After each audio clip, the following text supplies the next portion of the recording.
ખાસ તો આટલા દિવસથી અમે જે અસ્મિતાની લડાઈ લડી રહ્યા હતા એ અમે લોકશાહી ઢબે બૌદ્ધિકતાથી અમે બધી જગ્યાએ લડાઈ આપી છે અને આપણે જોયું હોય કે અમે અત્યાર સુધીમાં અમારી ગરિમા સાથે જે રીતે લોકશાહીમાં લડાઈ આપવું જોઈએ, આવેદન આપવા જોઈએ, એ બધી પ્રક્રિયામાંથી અમે પસાર થયા. એક વાર્તાલાપની પ્રક્રિયા પણ જે મોવડી મંડળ સુધી પહોંચવું પડે એ પણ અમે કર્યું.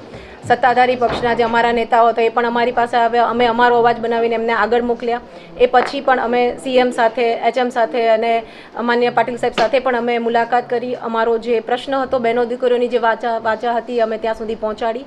6 થી 7 લાખ જે લોકો હાજર હતા રતન પર, એ સર્વનો અવાજ અમે ત્યાં પહોંચાડ્યું. છતાં પણ કોઈ જગ્યાએ અમારી જે એક આ માંગ હતી, અમારી જે એક અસ્મિતાનો સવાલ હતો, અમારા જે અસ્તિત્વ પર જે લાંછન લગાડેલું હતું, અમે એક આશા સાથે ચાલતા હતા કે આપણે હિન્દુ રાજ્યની જ્યારે વાત કરતા હોય, રામ રાજ્યની વાત કરતા હોય, ત્યારે જો બહેનો દીકરીઓ પર આવો ટિપ્પણી થતી હોય અને પાર્ટી આની પર કોઈ નિર્ણય લેશે, અમે એવી આશા સાથે ચાલતા હતા.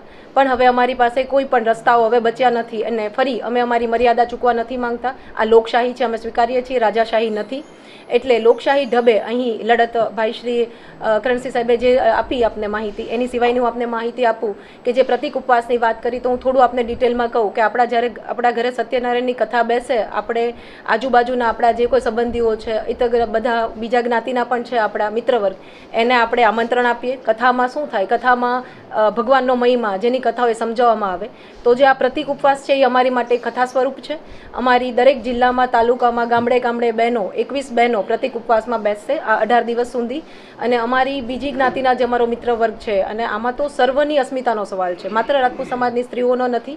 એટલે અમે આ દ્વારા એમને પણ એ કહેશું કે આજે અમારી ઉપર આવ્યું છે, આજે અમારી બહેનો દીકરીઓ પર અથવા અમારા ઇતિહાસ પર લાંછન લગાડવામાં આવ્યું છે, કાલ સવારના તમારા ઘરે પણ આ આવશે. એટલે આ જે છે એક નૈતિકતાની અધોપતિ જે થાય છે એની માટેનો આ સવાલ છે. તો આ સર્વ આમાં જોડાય. આજે વાત કરીએ તો હું એવું કહું કે 52,000 જે બૂથ છે એમાં અમારી માટે રૂપાલાભાઈ ઊભા છે. એટલે બીજી કોઈ હવે કોઈ શંકાને કોઈ સ્થાન જ નથી કે મત કોને પડશે. વિરોધ પક્ષમાં એક નિર્ણાયક મતદાન પડે એ માટે અમે બહેનો અને બહેનોનું 100% મતદાન થાય. ક્ષત્રિય બહેનો સહિત બીજી પણ ઘણા આપણા બહેનો હોય છે જે આ માટે મતદાન માટે જાગૃત નથી હોતા. તો મતદાન માટે જાગૃત થાય એની માટે હવે અમારી એક પહેલ હશે અને નિર્ણાયક મતદાન થાય. અને આખા ભારત વર્ષની સ્ત્રીઓનો આ અસ્મિતાનો સવાલ છે. કારણ કે કોઈ નેતા ભવિષ્યમાં પણ, એટલે આમાં તો જ્યારે માફી માંગવાની વાત આવે ત્યારે મને એ પણ વિચાર આવ્યો કે 2 વાર માફી 3 વાર, એટલે હવે કદાચ એવો સવાલ ઊભો થઈ જાય કે કાલ સવારના કોઈ પણ નેતા માતા બહેનો પર ટિપ્પણી કરી જાય, અસ્તિત્વ પર લાંછન લગાડી જાય અને પછી 2 વાર માફી માંગી લઈને માફ કરી દેવાના. નહીં, રાજપૂત સમાજ આ ક્યારેય સ્વીકારશે નહીં. એટલે અમારી લડાઈ આ સીધી છે કે ભાઈ રૂપાલા સાહેબ હવે કોઈ જગ્યાએથી 26 સીટ છે એમાં અમે રૂપાલા સાહેબ દેખાય છે અને અમે છેલ્લે ઘડી સુધી મતદાન સુધી અમે લડત આપશું.